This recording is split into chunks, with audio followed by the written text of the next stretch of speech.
വന്നു വന്നു വന്നു നിങ്ങളുടെ പരീക്ഷാ തീയതി വന്നു. എല്ലാവർക്കും മക്കളെ എജ്യൂപോർട്ടിന്റെ ക്ലാസ് 9 യൂട്യൂബ് ചാനലിലേക്ക് സ്വാഗതം. എല്ലാവർക്കും എജ്യൂപോർട്ടിന്റെ 9ാം ക്ലാസ്സിന്റെ യൂട്യൂബ് ചാനലിലേക്ക് സ്വാഗതം. യെസ്, നിങ്ങൾ അങ്ങനെ കാത്തിരുന്ന് കണ്ണു കാഴ്ച ആ തീയതി വന്നെത്തിയിരിക്കുകയാണ്. നിങ്ങളുടെ കൊല്ല പരീക്ഷ അല്ലെങ്കിൽ നിങ്ങളുടെ ആനുവൽ എക്സാം ഏതൊക്കെ ദിവസങ്ങളിലാണ് എടുക്കുക എന്നുള്ള കാര്യം തീരുമാനമായിട്ടുണ്ട്. സോ ആ ഒരു കാര്യം പറയാനാണ് ഞാൻ ഇന്നത്തെ വീഡിയോയിൽ വന്നിട്ടുള്ളത്. അപ്പോൾ നിങ്ങൾ എന്ത് ചെയ്യുക, നമ്മുടെ വീഡിയോ ഒന്ന് ലൈക്ക് ചെയ്യുക, ഫ്രണ്ട്സിലേക്ക് ലിങ്ക് ഒന്ന് ഷെയർ ചെയ്യുക. കാരണം നിങ്ങളുടെ ഫ്രണ്ട്സിനൊക്കെ എന്ത് ചെയ്യേണ്ടി വരും, 9ാം ക്ലാസ്സിന്റെ ആനുവൽ എക്സാം, 9ാം ക്ലാസ്സിന്റെ കൊല്ല പരീക്ഷ എന്താണെന്ന് അറിയാൻ ഒരുപാട് ആഗ്രഹമുള്ള ഫ്രണ്ട്സ് നിങ്ങൾക്ക് ഉണ്ടാവില്ലേ. അവർക്കൊക്കെ എന്ത് ചെയ്യുക, നമ്മുടെ ഈ വീഡിയോയുടെ ലിങ്ക് ഒന്ന് അയച്ചു കൊടുക്കുക. നിങ്ങൾ വീഡിയോ ഒന്ന് ലൈക്ക് ചെയ്യുക. നമ്മുടെ ചാനൽ ആദ്യമായിട്ടാണ് കാണുന്നതെങ്കിൽ എന്ത് ചെയ്യുക, സബ്സ്ക്രൈബ് ചെയ്യുക കേട്ടോ. സോ ശ്രദ്ധിക്കണേ, അതായത് നമ്മുടെ വിദ്യാഭ്യാസ വകുപ്പിന്റെ ഒരു യോഗമാണ് ഇത്, QIP യോഗം. ഈ പരീക്ഷയുമായിട്ട് ബന്ധപ്പെട്ട കാര്യങ്ങൾ തീരുമാനിക്കാനുള്ള ഒരു യോഗമാണ് ഇത്, QIP യോഗം. ആ യോഗം ഇന്നലെ ചേർന്നതിന് ശേഷം 1 മുതൽ 9ാം ക്ലാസ് വരെയുള്ള കുട്ടികൾക്കുള്ള വാർഷിക പരീക്ഷയുടെ ചില കാര്യങ്ങൾ തീരുമാനിച്ചു. എന്നാടാ HSH, അതായത് നിങ്ങളെ ഹൈസ്കൂൾ ആയതുകൊണ്ട് തന്നെ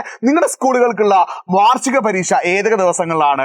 മാർച്ച് 1 മുതൽ മാർച്ച് 27 വരെ. ശ്രദ്ധിക്കണം, നിങ്ങളുടെ സ്കൂൾ എന്താണ്, ഹൈസ്കൂൾ ആയതുകൊണ്ട് തന്നെ ഹൈസ്കൂൾ ഉള്ള കുട്ടികൾക്ക്, അതായത് 9ാം ക്ലാസ്സിലെ കുട്ടികൾക്ക് പരീക്ഷ എന്ന് മുതലാടാ?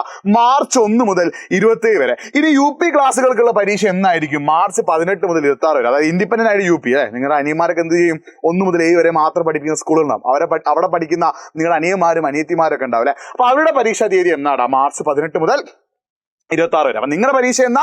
മാർച്ച് 1 മുതൽ 27 വരെ. നിങ്ങൾ 9ാം ക്ലാസ് പഠിക്കുന്ന മക്കളായതുകൊണ്ട് തന്നെ നിങ്ങളുടെ പരീക്ഷ എന്നാടാ? മാർച്ച് 1 മുതൽ 27 വരെയാണ്. സോ നിങ്ങൾ ശ്രദ്ധിക്കേണ്ട ഒരു കാര്യം എന്താ വെച്ചാൽ, ഇതേ ദിവസങ്ങൾ തന്നെയാണ് എന്ത് പരീക്ഷ നടക്കുന്നത്? SSLC എക്സാമിലെ നിങ്ങളുടെ ചേട്ടന്മാരുടെ 10ാം ക്ലാസ്സിലെ ആളുകളുടെ എക്സാം നടക്കുന്നത് എന്നാടാ? മാർച്ച് 1 മുതൽ 27 വരെയുള്ള ദിവസങ്ങളിലാണ്. സോ ആ SLC പരീക്ഷാ ദിവസങ്ങളിൽ എന്തുണ്ടാവില്ല?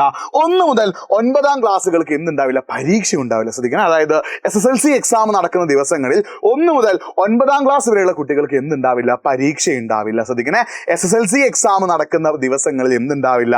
1 മുതൽ 9ാം ക്ലാസ് വരെയുള്ള കുട്ടികൾക്ക് പരീക്ഷ ഉണ്ടാവില്ല. അപ്പൊ എന്താ, മാർച്ച് 1 മുതൽ മാർച്ച് 27 വരെ SSLC പരീക്ഷ ഇല്ലാത്ത ദിവസങ്ങളിലാണ് നിങ്ങൾക്ക് എന്ത് വരിക? എക്സാം ഉണ്ടാവട്ടെ. അപ്പൊ എക്സാം ഡേറ്റ് ഓർത്ത് വെച്ചോ, മാർച്ച് 1 ആരംഭിച്ച് മാർച്ച് 27 അവസാനിക്കും. അതിൽ അതേ ദിവസങ്ങളിൽ SSLC എക്സാം നടക്കുന്നത് കൊണ്ട് തന്നെ SSLC എക്സാം നടക്കാത്ത ദിവസങ്ങളിലായിരിക്കും 9ാം ക്ലാസ് നിങ്ങൾക്ക് എന്തുണ്ടാവുക? എക്സാം ഉണ്ടാവുക.